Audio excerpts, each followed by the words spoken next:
Buenas noches, queridos estudiantes. Licenciado, Eh, buenas noches. Muy buenas noches, eso es lo que quería, saber si están por ahí, si están viendo Buenas noches. adecuadamente también.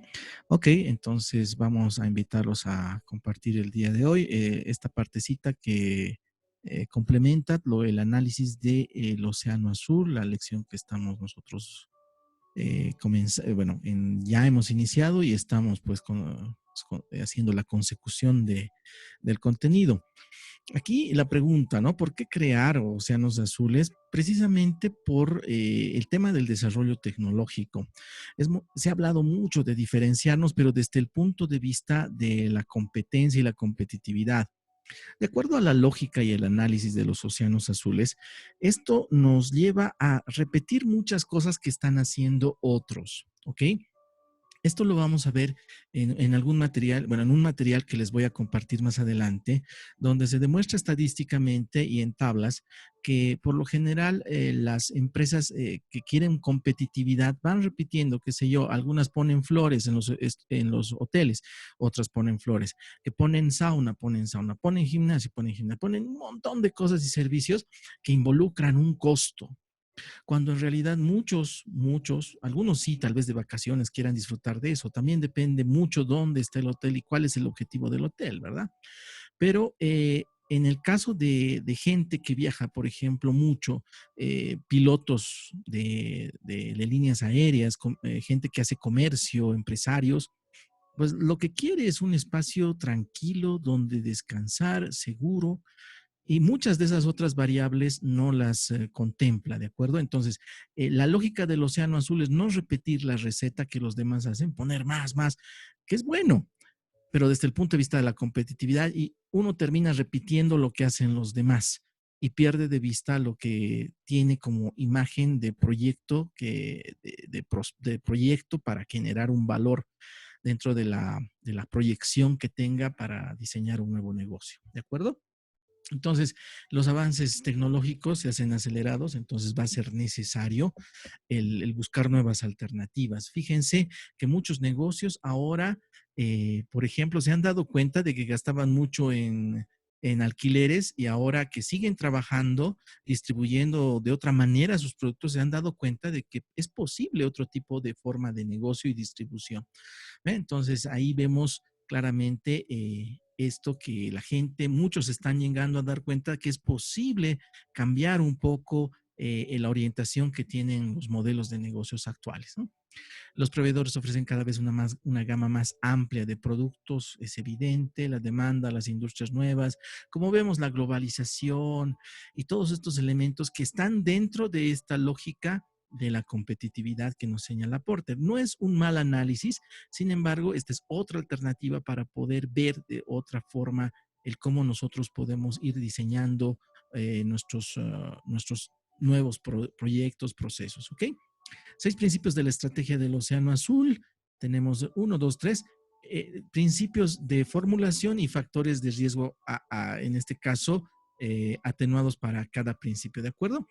Primero, el principio es recurrir a reconstruir las fronteras del mercado, vale decir, es más, yo creo que algunas hay que derribarlas, ¿sí? Y el riesgo es la búsqueda, o sea, te puede tomar mucho tiempo o poco tiempo, pero también yo creo que está aquí el riesgo, es más conductual, es de tomar la decisión de aceptar el riesgo y hacer algo diferente, ¿ok? Enfocarse en la perspectiva global, no a las cifras. Oh, y el riesgo es la planeación. Obviamente tenemos que planear cuando hablamos de una perspectiva global, nos estamos ciñendo a un análisis de entorno, ¿sí? Un análisis que tiene que ver con el macroambiente. Ir más allá de la demanda existente, sí, porque no solamente nos interesa la demanda insatisfecha, nos interesa la no demanda, o sea, quienes ni siquiera son nuestros clientes, fíjense, el riesgo de escala, ¿no es cierto? Desarrollar la secuencia estratégica correcta, el riesgo es el modelo de negocio.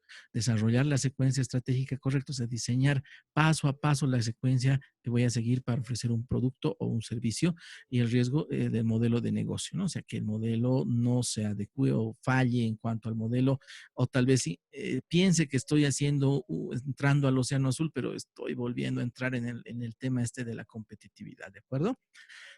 Tenemos principios de la ejecución. Estos principios primero eran de la formulación, vale decir, del diseño del modelo de negocio, ¿de acuerdo? Estos principios de la ejecución es cuando ya empezamos a trabajar, ya está, empieza el negocio a entrar en funcionamiento. Está superar los obstáculos claves de la organización. Esto de superar los obstáculos clave tiene que ver con el análisis permanente y continuo de nuestras organizaciones. Vale decir que tenemos que nosotros ver cuáles son los cuellos de botella, dónde se suscitan más costos, qué cosas son innecesarias, ¿no?, que obstaculizan el desarrollo. Entonces puede haber un riesgo organizacional ahí. Y bueno, hay la materia de organización y métodos, hay mucha carga de innovación, investigación y desarrollo.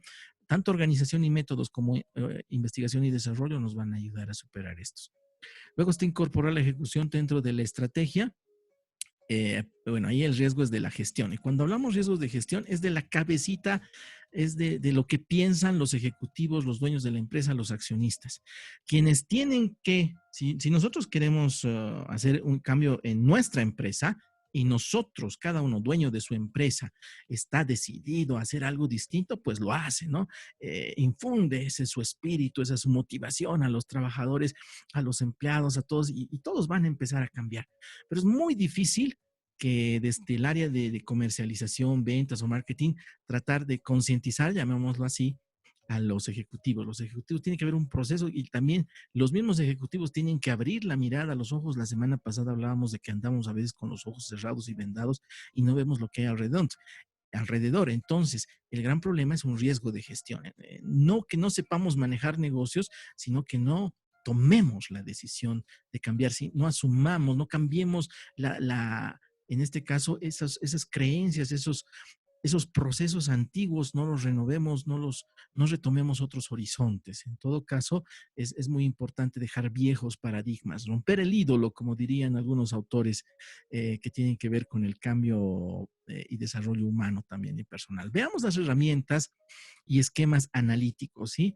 Vamos a ver el cuadro estratégico, el esquema de las 4 acciones, la matriz para eliminar, reducir. Algo de esto estábamos viendo la semana pasada, pero este cuadro estratégico tiene el propósito de identificar variables competitivas alrededor de las cuales compite la industria en productos o servicios. En otras palabras, saber qué están haciendo los demás, ¿sí?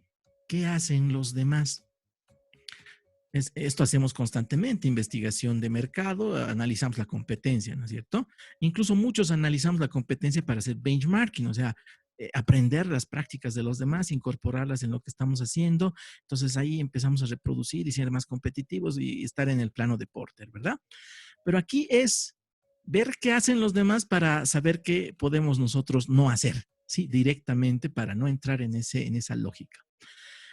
Está capturar el esquema actual de la competencia, o sea, qué están haciendo, cuáles son sus lógicas, sus estructuras, sus procesos, en este caso, para arrojar luz sobre el posicionamiento estratégico. Entonces, ¿qué quiere decir? Yo voy a ver cuáles son sus lados fuertes y flacos, y especialmente en los lados fuertes que ellos manejan como fuertes. O sea, nosotros damos este valor agregado y este valor porque son competitivos, ¿no?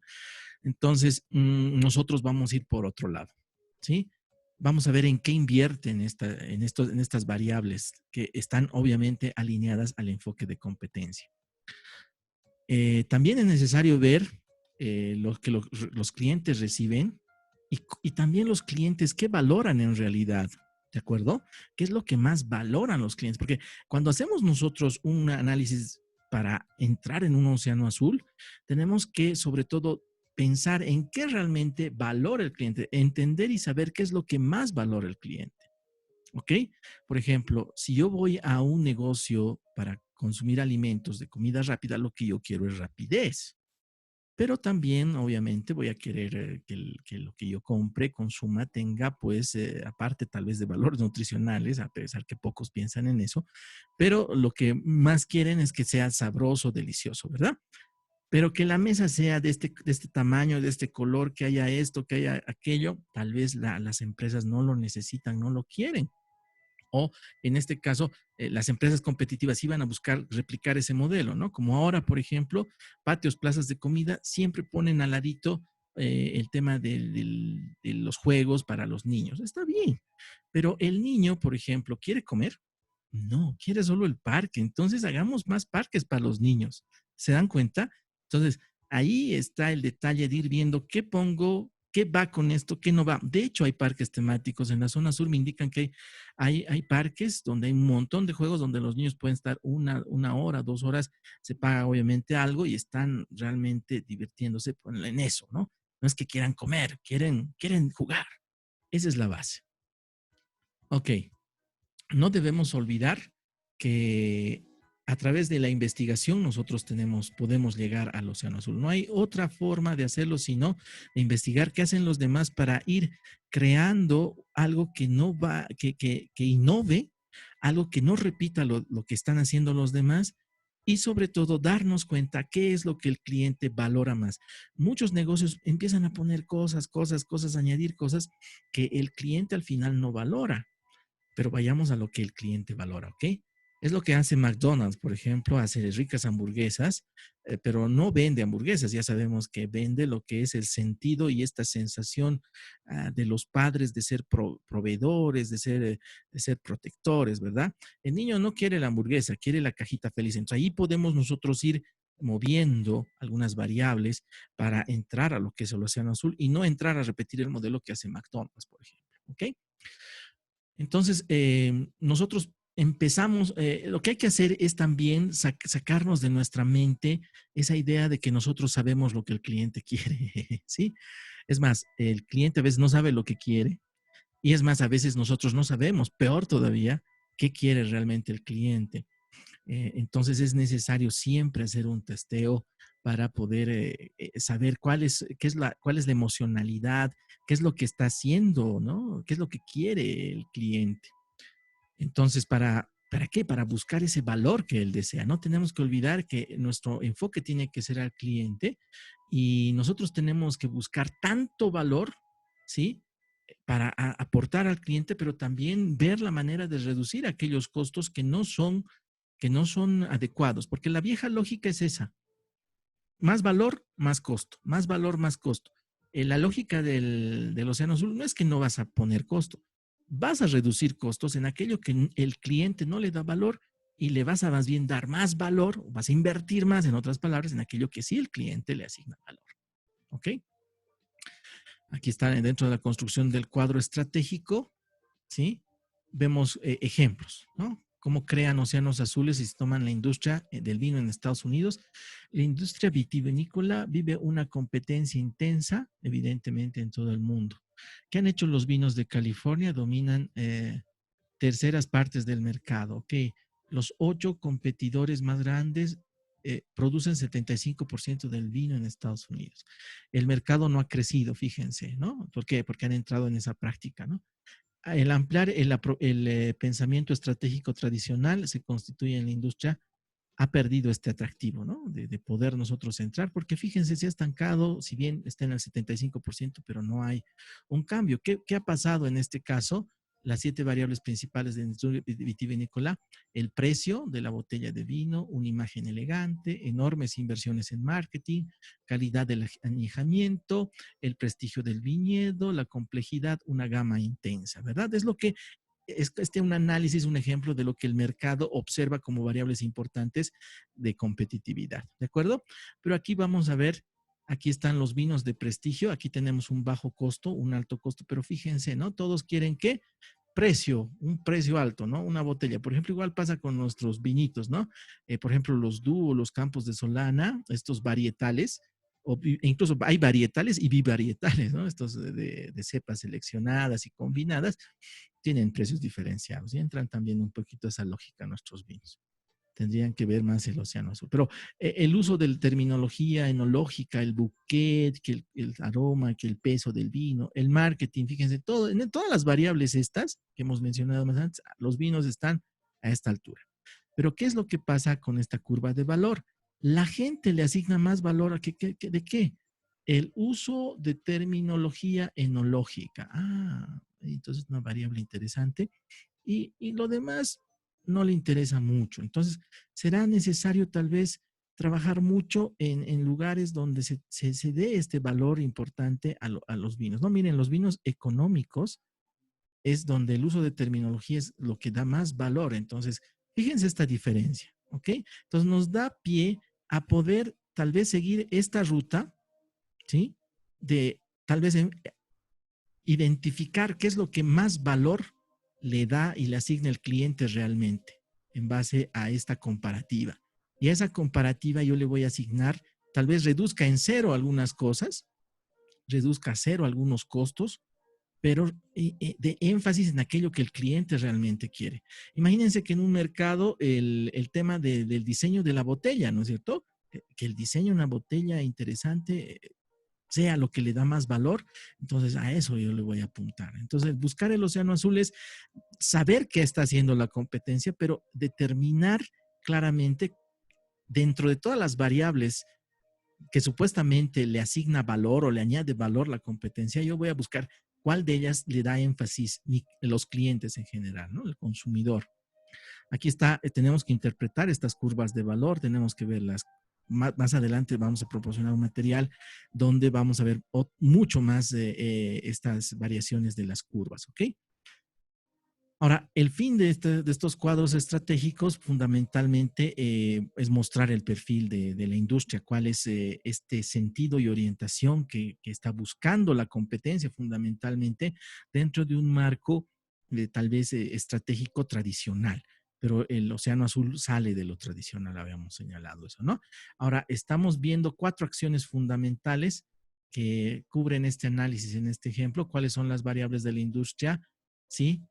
Que quedan por sentadas y se deben eliminar. Este análisis es importante porque la industria a veces le asigna variables a cosas que no, el productor al final, que se le asignan valor al empaque y lo primero que votamos es el empaque, ¿no es cierto? ¿Ok?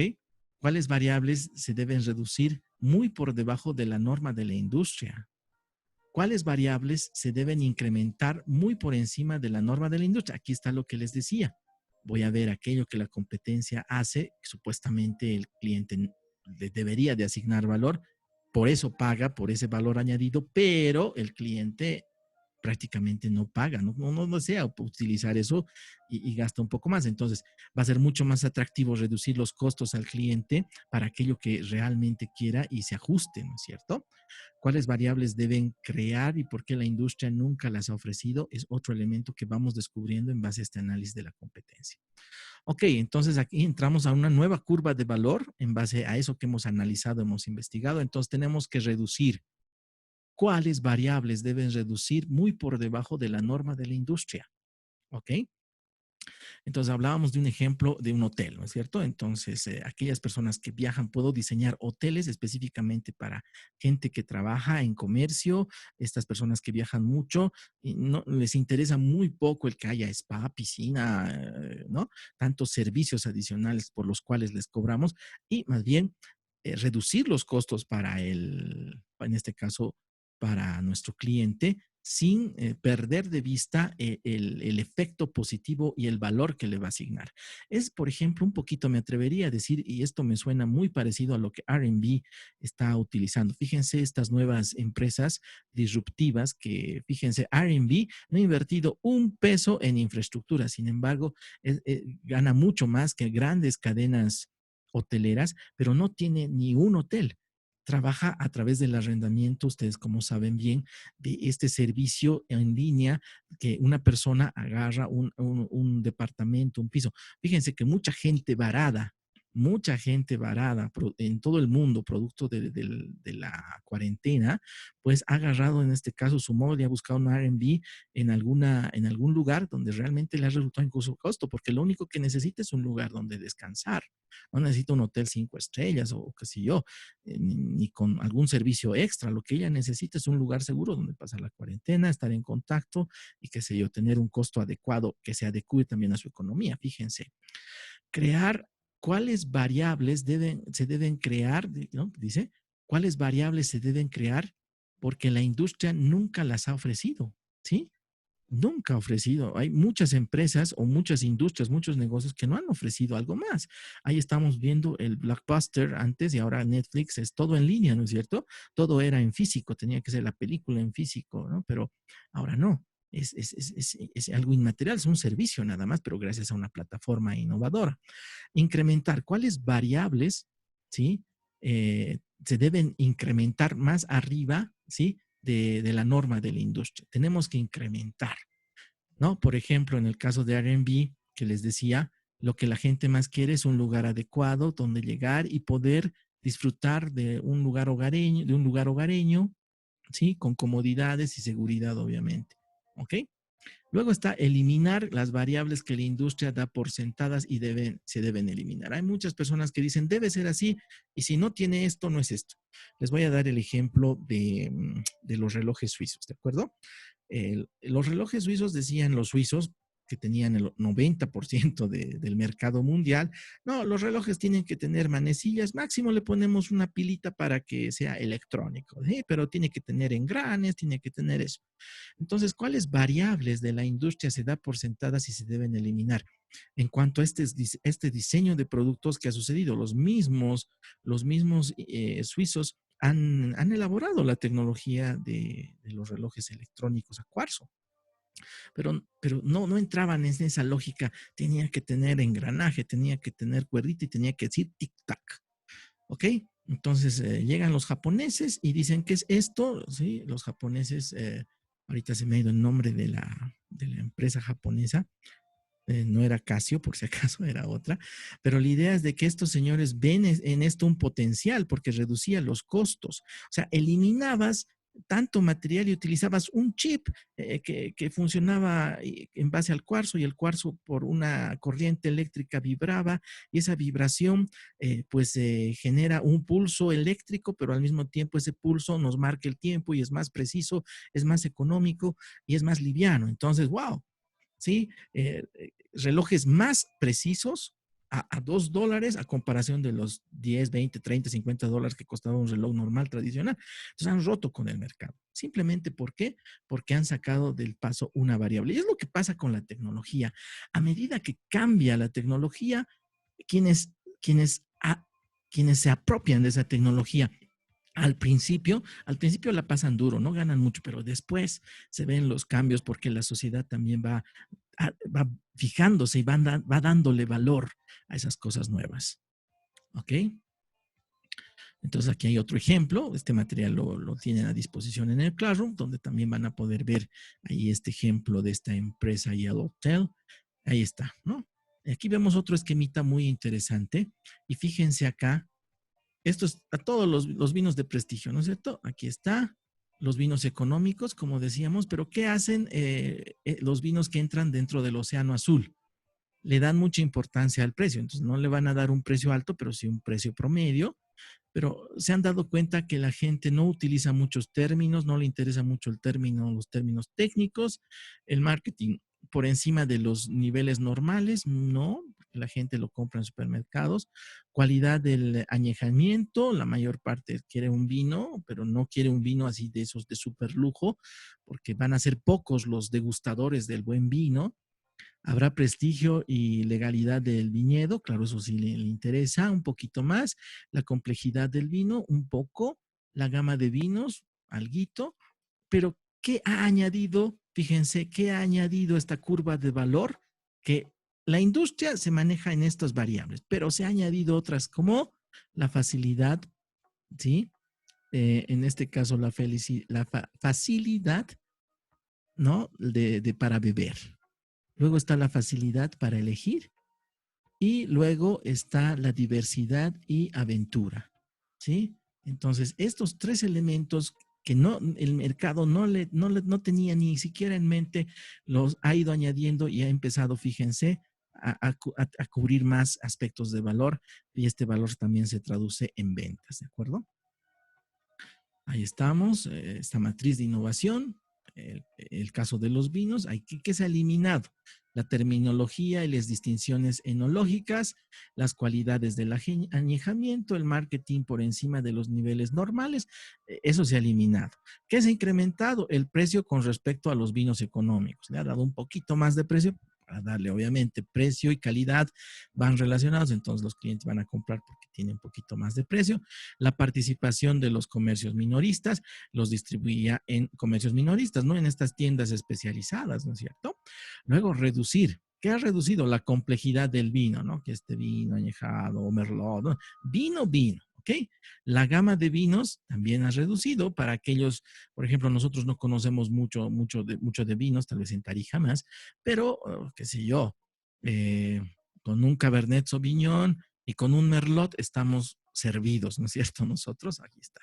Entonces, el prestigio de los viñedos también, entonces le ha dado esta historia. Y fíjense qué importante es esto de la historia y en todo producto es importante darle una historia, ¿sí? Es lo que ha hecho, por ejemplo, los amigos de Estegue.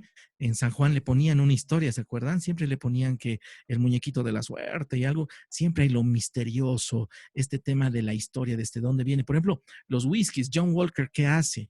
Le da una historia, ¿verdad? ¿Qué pasa con Nike? ¿No? So Just Do It le da una historia, una connotación, simboliza algo, ¿no es cierto? Por ejemplo, hablar de la línea de Apple es hablar nada menos de la misma historia de su ícono, de su personaje, de su creador, ¿no? De la historia de los dos Steves, del Steve Jobs y el Steve Wozniak. Entonces, eso le da prestigio, eso le da historia, ¿de acuerdo?